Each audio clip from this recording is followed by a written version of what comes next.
So this is it, the beginning of the vlog. I think what I'm going to do is go through the process of how this actually came about. Because, after a move to Miami last year, by the way, as we say this, it is, as I speak, it is April 6th, Wednesday, April 6th, 2016. And we've been through a lot in the last 12 months. It's been pretty wild for the family known as Kasix. So what does that look like? A move to Miami after some bad deals went on with some people, and figured we were going to go chase the dream, right? So did that. That turned into something else we didn't expect. And so I get back here in Michigan at around end of October, just before Halloween, and began working with the medical laboratory here, a local medical laboratory. Took a deal that put my family in a good position. So we're doing okay. We're living all right. We're in a comfortable home, and we're happy and we're healthy, right? So I am content in the position that we're in right now, and I am totally dissatisfied. So what's next? Listened to Gary Vaynerchuk about a year ago, and found I wasn't ready for him. Far too obnoxious, and I'm obnoxious. So I knew that we had a disconnect there. So a year went by. I started listening to Gary again about a month ago, probably, and listening to the podcast, and I was totally ready this time. So, yeah, I've been listening to his stuff like crazy, and I got all these opinions. I got some friends starting a new e-commerce multi-level marketing site. Looks pretty cool, but going very slow, and I got a lot of opinions about what they should be doing and what they shouldn't be doing. And I got a lot of opinions about what the medical lab should be doing and shouldn't be doing, right, wrong, or indifferent. I'm listening to Gary on a podcast, and he says, until you get a win, are you worth listening to? So I want to get a win. And if I'm always dissatisfied with how the things are, if I'm a contractor or a distributor or an employee for somebody, what am I going to do about that? So I decided, I realized I already knew I wasn't doing what I loved, but what was I going to do next if I wasn't happy with it? So I decided the only way to be happy with it and to be doing what I love is to create it. And that's when I went to task on myself and started filling up the dry erase board over here in my office. And I started asking myself, it took me about 3 days, I think, to answer this question: what do I love? What do I love? And I got as basic and simple as, I love watching motivational videos on YouTube. They fire me up. Love it, love it, love it.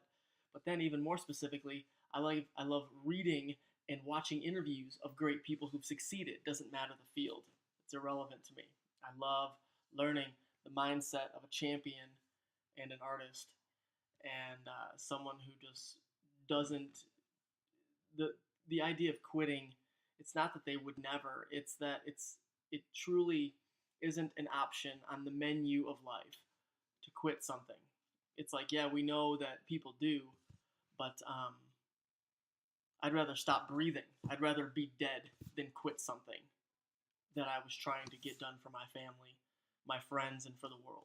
So, okay, so then I wanted to do that. And then I thought, well, can I make money watching interviews all day long? Because it's the only thing that I love doing. For me, the selfish, for me activity, that's what I want. And can I make money doing that? Can I support my family? 4 kids, a wife, a beautiful wife of nearly 15 years. Can I support us? Can I replace the income? We're making just shy of $120 a year, and do a couple different routes. And can I replace that? What can I do to get 10 grand a month from our own business, from our own endeavors, doing what we love, waking up, calling our own shots? That's the question. So I started doing a little bit more research and looking in, and I'm like, oh my gosh, like the people I've been listening to, some of the podcasts, that's what they do, is that they interview people for a living. They get great pointers, They share the parts of their story. They use those tools and they give it to other people. Okay, so now my challenge is, okay, so people make money doing this. People make 6, 7 figures doing this. Um, so the sustainability is there, but what's going to make me different?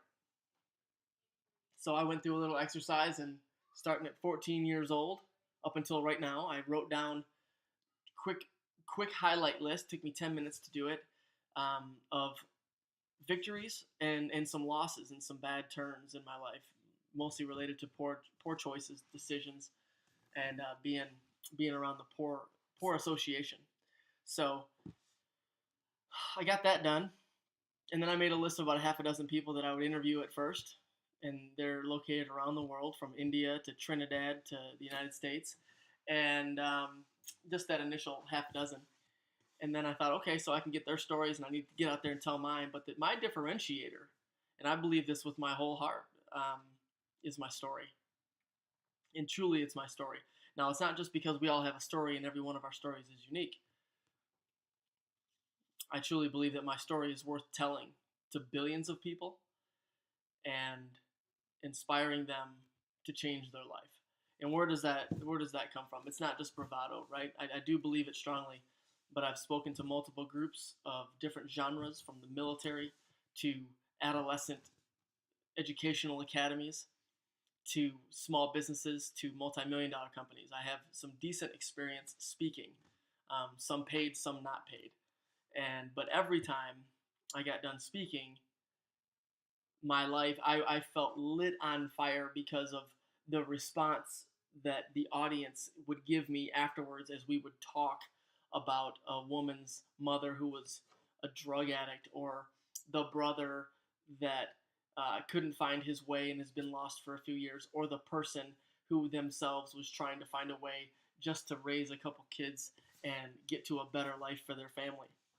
So there's nothing I love more than there's nothing I love more than looking into another human being's eyes, empathizing with a piece of my story, and connecting it to a piece of theirs, and giving them something tangible to hold on to, and then they can carry it away with them and use it the next morning when the motivation of the rah-rah is gone. And I know that I have that to offer through a very unique story of just the way I grew up, to starting off a great career as a nurse at 19 years old, to falling into hopelessness about where my life was, no one really where to turn to, and not knowing that I could seek out someone for mentorship or guidance. Started with pharmaceutical drug abuse, and then that led into IV drug abuse, shooting up. And this was a 4-year stint where I had gotten married at 22 years old, and then the drugs and the pregnancy started within about a year and a half of each of the marriage, and then it was pretty much downhill from there until early 2007. And then there was a massive renovation in my life, and my wife and I got remarried. We had a couple more kids. So my daughter, my second child, was actually born while I was separated from my wife and not taking care of my family. There was no part of manhood left to my being. I was a total bum. And so what to do with this kind of crazy story and this enigma that I believe that I am? Not the only one, but one for sure, and a unique one. So what to do now with what I love to do, with wanting to take care of my family, providing a great life, continuing to support certain causes that we love and that we are a part of throughout the world. So what to do with that now?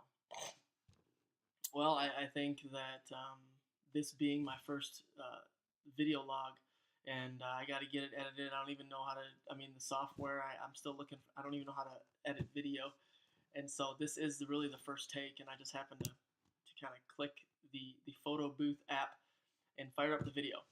So all I know is this: I have a lot of ideas, and I got a lot of dreams, and that's in common with a lot of us. And if I have such a strong opinion about what that person's doing, or that employer's doing, or that organization's doing, and I'm not happy with that, then I need to bone up, get the W, and prove that I know what I'm talking about. And so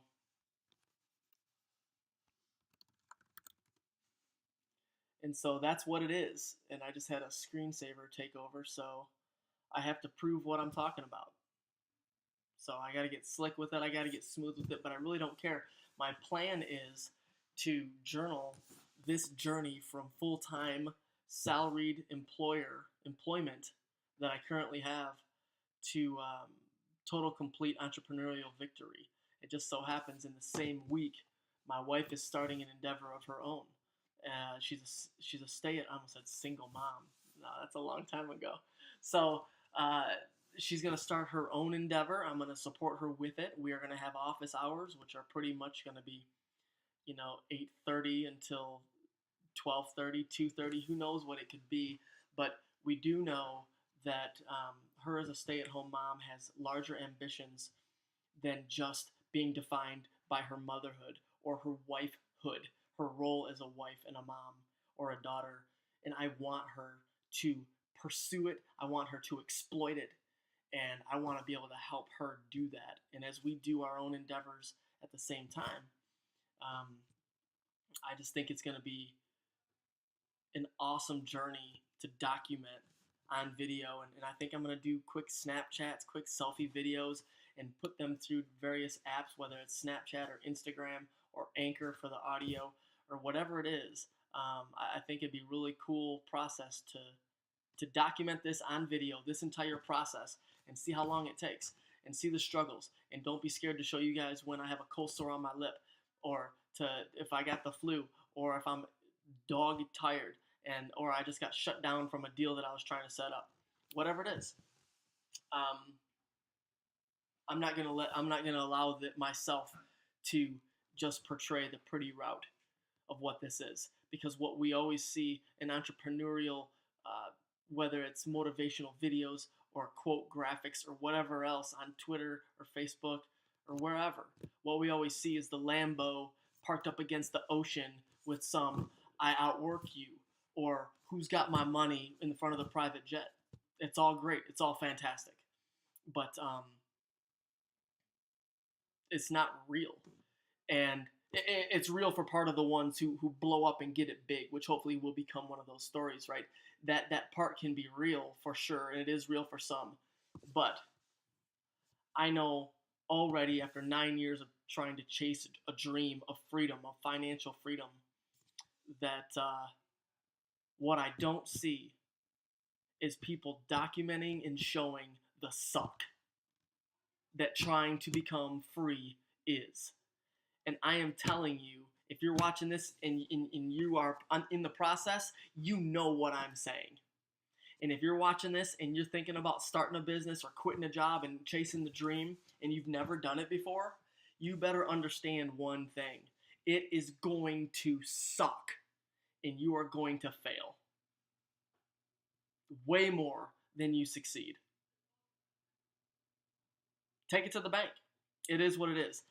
But for those who stay in the process and they refuse to quit because it's not an option on their menu of life, those who persist, those who persevere, those who close the mind to anything that is contrary to the vision, to the dream, to the plan that you have, to the waking up at 4 or 5 or 6 in the morning in order to achieve the goal, anything that's contrary to that, you block. You have to block. And then success in pieces will come. I'm not a millionaire yet, but I'll tell you what, I've had some significant victories that I can speak about, and we're going to cover more of those in the upcoming videos. But I know enough to say there is way more suck than there is Lamborghinis or private jets or $30,000 watches when you're trying to make something happen for your wife, your kids, your family, your friends, your neighborhood, yourself. My wife and I just went to a wedding of a distant second or third cousin of hers like 5 days ago, right, on Saturday. And we were just there, and the oldest person in the room was a great aunt, and 94-year-old Aunt Shirley, and very sharp mentally still, and moving around. And part of that was because she was in good shape. She was relatively thin, and she was not, you could tell she was not a static creature. Okay? Movement, motion creates emotion and keeps you alive. So, anyway, side note, that one was free. But Aunt Shirley is 94 years old, and I sat with her, and I had 3 years of nursing home work as a brand new nurse. And so I can click with any 94-year-old chick on the planet like that. I asked Aunt Shirley, what do you tell your 37-year-old self if you could sit down and have a meeting with her? What would you tell her? I told her, I said, I'll be 37 in a month. What do you tell your 37-year-old self? Your number one piece of advice, 94 years old. And I said, you've been on the planet for almost a century. What do you tell yourself? And she said, be happy. She didn't even flinch. Be happy. And I just smiled because I'd already made the decision to do what I have to do to create my own freedom, to create my own future. And I just smiled. It was like God was confirming that all this time I've been waiting on him to drop a lottery ticket in my lap of freedom, of joy, of prosperity. And I decided that I was going to hustle to earn it. 100%, no holds barred, first time in my life. That I'm responsible to create it. And you're responsible to create yours. So there's going to be a whole lot more to come on this channel. Stay posted. Please subscribe. We'd love to be able to get into your life. We'd be honored to do that and share this journey with you of something that's more common than most of us know. And I'm going to show you the ups, the downs. I'm going to share the suck. And I hope that it inspires you to chase your own goals, your own dreams, and to be happy. Do it. You deserve it. See you soon.